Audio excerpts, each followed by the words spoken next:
Welcome to the 5th episode of GRA's VR podcast series. Thanks for your support. Our podcast is being listened in over 18 countries.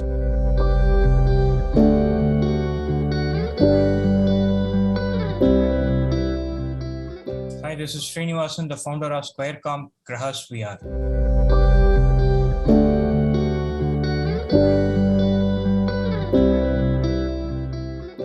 Hi, this is Sriram, the co-founder of SquareComp Grahas VR.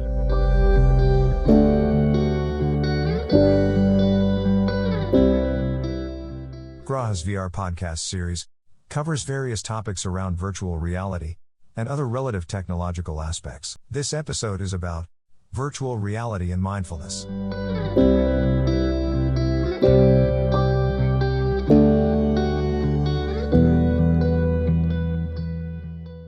Happy to be back with the next episode in our podcast series. In the last few episodes, we discussed the evolution of VR, what it means to you, and also about Metaverse.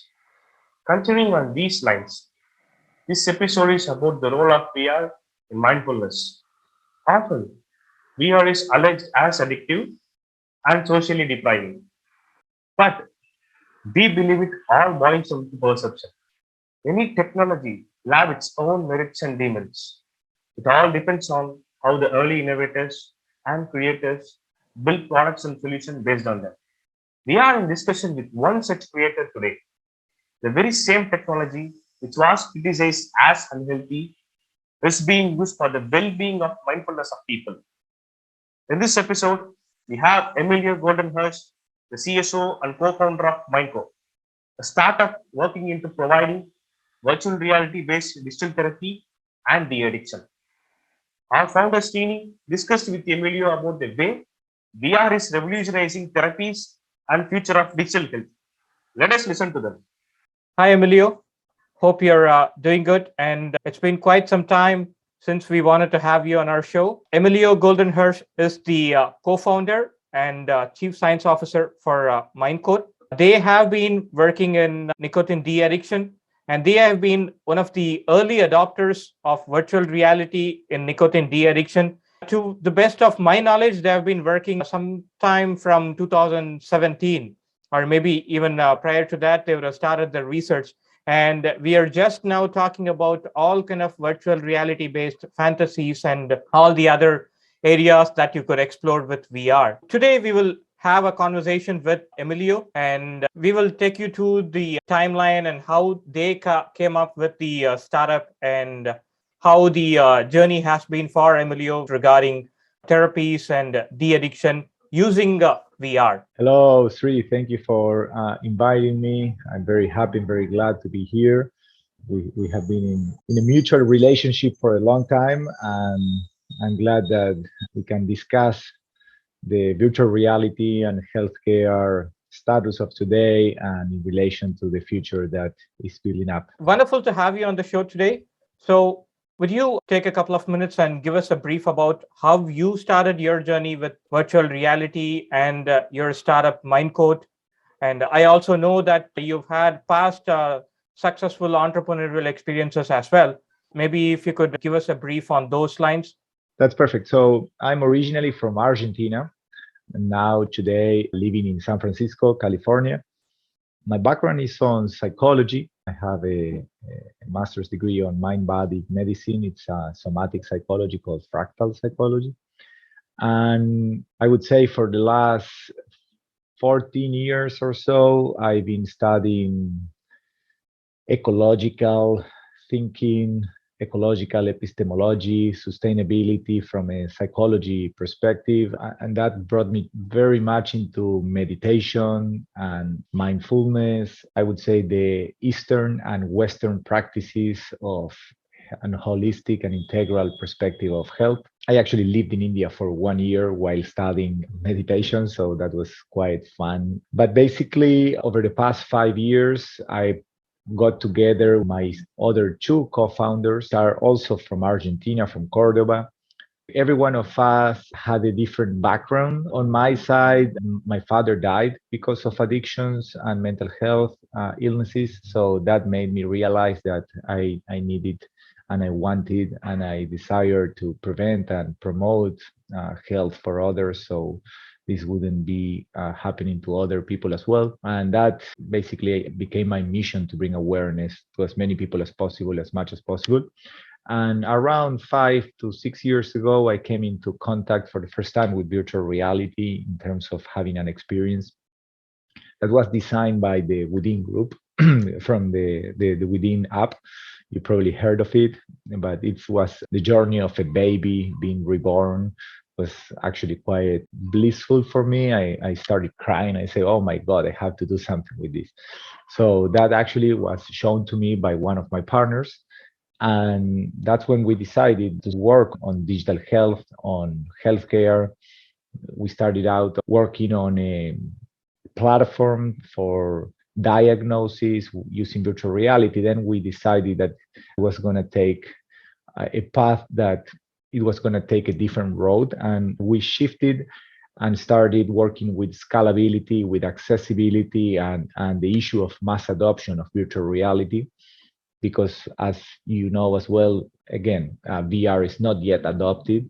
And that is something that we all working on VR struggle with. But coming from there, I would say that today, 5 years after co-founding Mindco, which again, as you mentioned, we started with nicotine, smoking cessation. Today, we also have a second product on the market, which is for stress management and stress reduction. And we aim to have 2 more by the end of 2022.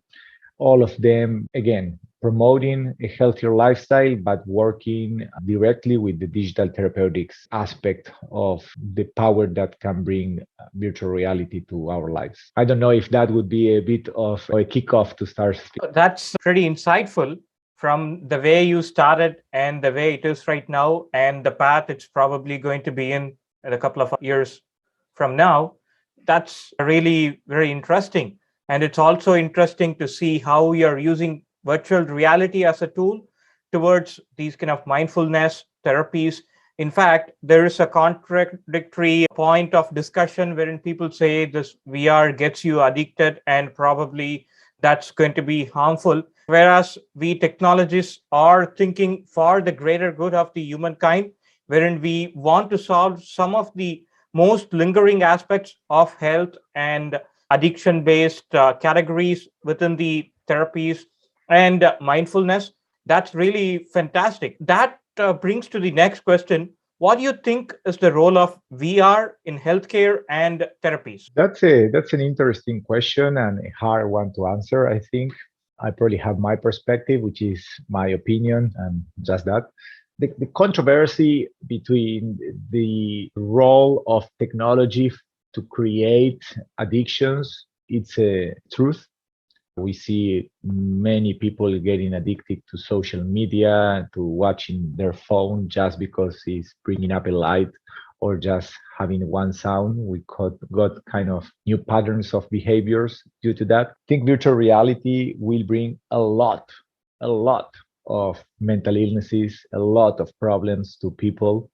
And when I say a lot, it's going to be a lot, because this is an unknown dimension that we are all entering, including more in the upcoming years with the Metaverse developing a little more.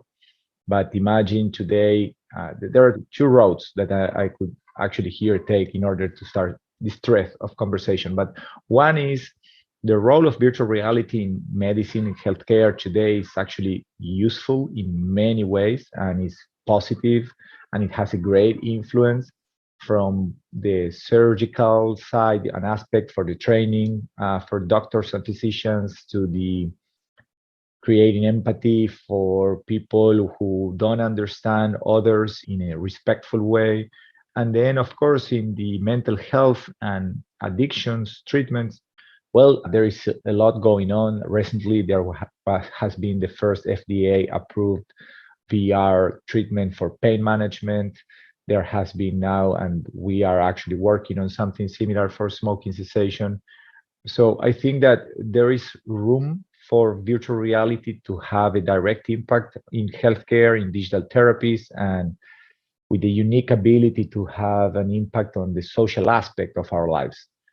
Now, when we go and jump into the other road, which is the metaverse and how we are going to live immersed in virtual reality. That's a huge different thing. The issues and the challenges that being identified with an avatar in a different world and then coming back to your reality will be, right? Yeah. So in that case, what do you think, or how do you think VR can impact positively in mindfulness? Well, that's a good question. I think there are a couple of aspects to that, right? Mindfulness today can be received as a buzzword, which many people are not liking. Mindful eating, mindful sleeping, mindful movement, mindful dancing, mindful whatever.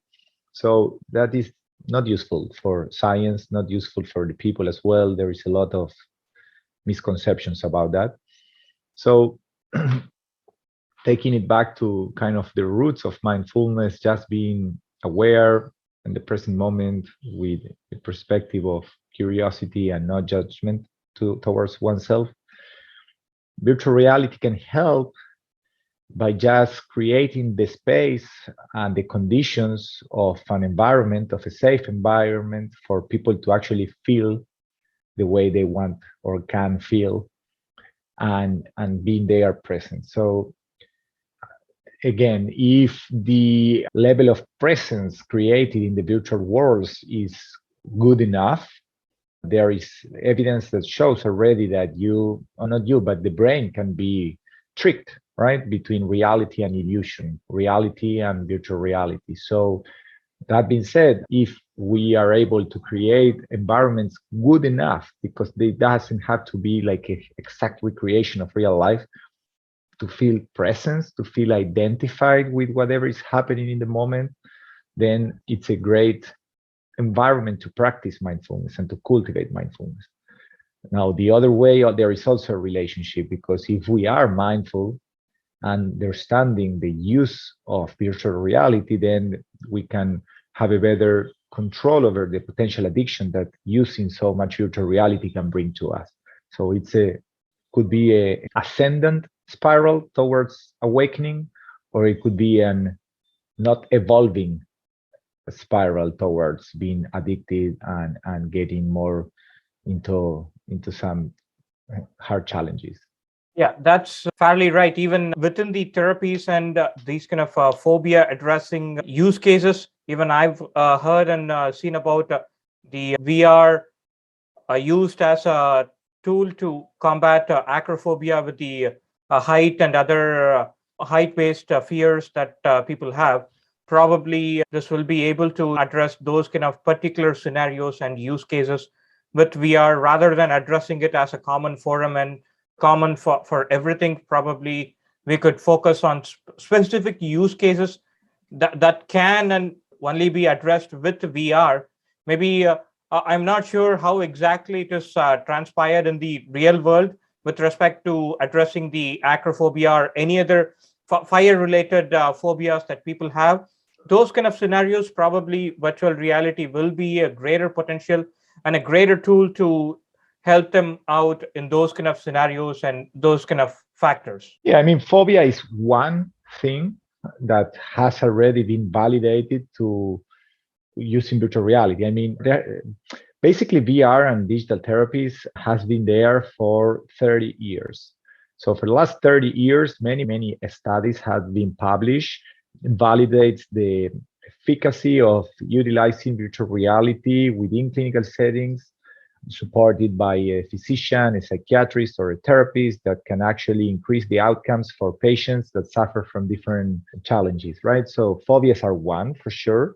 But then you have even psychosis, schizophrenia, you have addictions to alcohol, to eating disorders, to smoking, of course.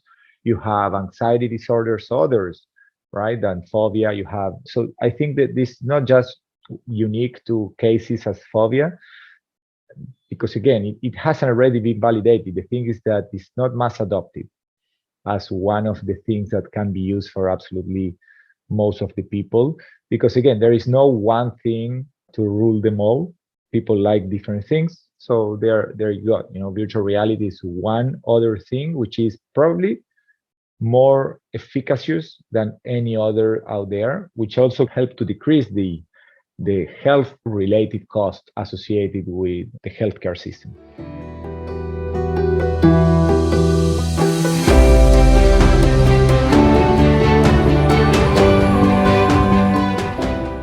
Graha's VR is on a mission to transform industrial training with VR.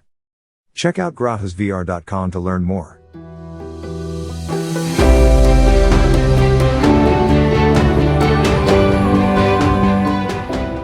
That actually arises the next question for me. So what will be a one key tool or an important factor that differentiates the conventional physical training or the other therapy-based systems to what we have in VR in the digital therapies? And what do you mean the one factor? I mean, the physical one, the in-person health system?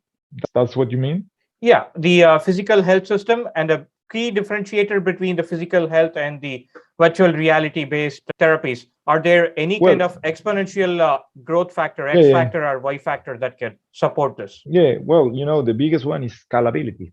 If you're a psychologist, right, like a therapist, or you are a physician, you can have, let's say, 8. If you're a therapist, maybe 8 to 10 patients. If you're a physician, you can have maybe 30 if you really work hard and don't sleep too much.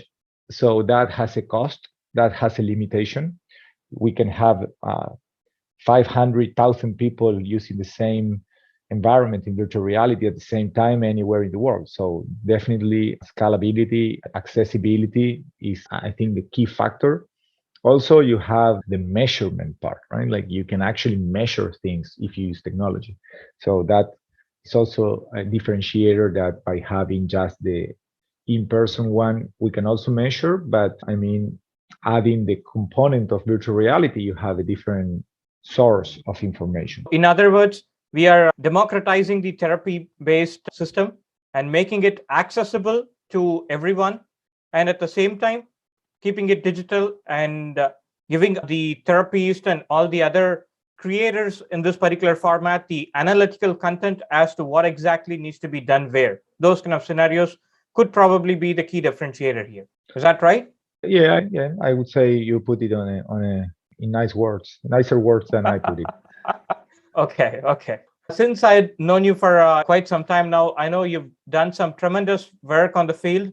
Is there any threshold or parameters with which we are able to measure the kind of impact Mindco and the VR-based therapies have created in the field, and the kind of people that have benefited positively out of the VR-based solution? Yeah, we are currently running several studies. We published the first worldwide study for smoking cessation using virtual reality at home. So without outside of the clinical settings, as an outpatient service. That was quite hard because there wasn't any background information or any other studies that have done the same. Today we're running, I would say, 3 to 4 more studies, even with renowned universities here in the Bay Area in California. And it is interesting to see how the health system, first due to COVID, right? I mean, the pandemic has brought a huge acceptance towards technology, right? We're like now everybody, like your families, our families, mothers, fathers, grandfathers, now everybody has used any kind of technological platform to communicate. So the ways we now accept technology is different. And that has brought acceptance over virtual reality as well. In the field of therapies, you can see people actually choosing the instrument or the vehicle of virtual reality to take on a journey of a different therapy that before they wouldn't have picked. So I would say that yes, we have a lot of acceptance from our clients, which are organizations. We sell to corporations through their employee benefits department. So we reach to thousands of people just as easily as if they would actually download an app. That's what we do. We have an app, but we also provide the virtual reality headset in order for them to experience the training. That's fantastic and wonderful. So it's a lot of work done in a lot of time, and a lot of research has been through this process. And I know all the amount of time that you and your team have put into this, and hopefully all these things come out very well in the other end. So early on in our conversation, we touched upon Metaverse. And this has been one of the most discussed topic in the tech industry.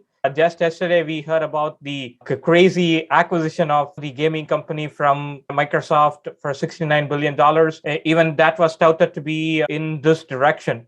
So what are your hopes and what are your concerns with regards to Metaverse? I'm a big fan of Metaverse, like a really big fan. And I believe that we are heading there and it's going to be amazing. And I'm actually working on getting there as well. And I do hope that eventually the concerns, let me just jump first into the concerns. Imagine somebody that has had a very rough adolescence on their 20s, not many friends, very techie savvy, and going into the metaverse almost a couple of hours a day, now finding a way to monetize their time in virtual reality, probably playing a game or mining something, just being there, increasing their social status in virtual reality, and then going back to their house without the headset to their hard reality. So that will bring a lot of mental health illnesses, issues, challenges. We're going to see a lot of people kind of, I would say, losing their identity, right? Getting confused, getting their body very tired, very physical states. And I think that we're going to deal with those challenges when, again, the metaverse is an easier world to live. Today it's kind of hard to spend hours and hours there, but it's possible. So that being said, and eventually being addressed, I think that it brings a lot of potential to many things, from interactions with other people to creating bonds, to creating, to creativity itself, to strengthening some kind of boundaries between society, between the people, or eliminating some boundaries as well. It's difficult to think about the happy moments that we can have in metaverse without actually being there in terms of hours and days. But I'm more concerned, like I'm very happy, I'm very excited, I'm very thrilled about what we can do there, but I'm very concerned as well in terms of what will bring, right? From digital therapies aspect, I would say that we will be able again to recreate worlds, to interact, to create relationships there, which is amazing. But again, confusing realities, it's an issue today without the metaverse. So imagine with a new reality out there, it's going to get hard. You put it very clearly, and I think you spoke your heart out here, wherein without addressing the lingering concerns, I think we won't be able to make much progress in Metaverse. And in terms of the kind of work that you're doing with Mindcode, I think those things will be a great savior. And companies like you and all the other therapy-based, digital reality-based content creators in this particular domain probably will have a lot more role to play in the future in a metaverse world, wherein we all are the ones probably, I think, will be able to provide an equal balance between the physical and the digital world. I mean, it's our hope. I don't think it's going to be just like that because, as today, you see, gaming is more relevant. Entertainment is more relevant. Making money is more relevant. We usually don't pay attention to our health. So not in this reality, not in the other reality. And that being said, it's going to be hard, but it's going to be a need. So it doesn't mean that we're not going to have a major role, but it means that we're going to struggle the same to bring interest to people to these kind of things. Because, should I go for the super entertaining Marvel, Superman, or whatever world just to have fun? Or should I just meditate a couple of minutes in the mountain? It's not a hard choice to make. Yeah, exactly. Until and unless the people change their behavior in terms of taking care of their own personal well-being, I think we won't be able to change, just like you said, anything much in a physical world or a virtual world. So with that, I would close it off with this last question. What is your vision for the future of VR and Mindcode? Well, I do believe that in the upcoming years, people are going to need more and more a bridge between the virtual and the real world. And that's where we are building our company, in that bridge. We live where we are. So if we are in the metaverse, then we live in the metaverse. And if we are in the real world, we live in the real world. So that bridge is going to be necessary. And that's where we're going to be, just sitting in that bridge and waiting for people to pass by. And whenever they perceive that they need some help, just to be there and provide it. Fantastic, Emilio. And I wish you all the best and hope that bridge stays there for eternity, and let that help the generations to come and let them pass through that bridge for the betterment of their own health. Thanks a lot for being with us on the show today, and hope to have you in the future as well. Dhanyavad, Sri.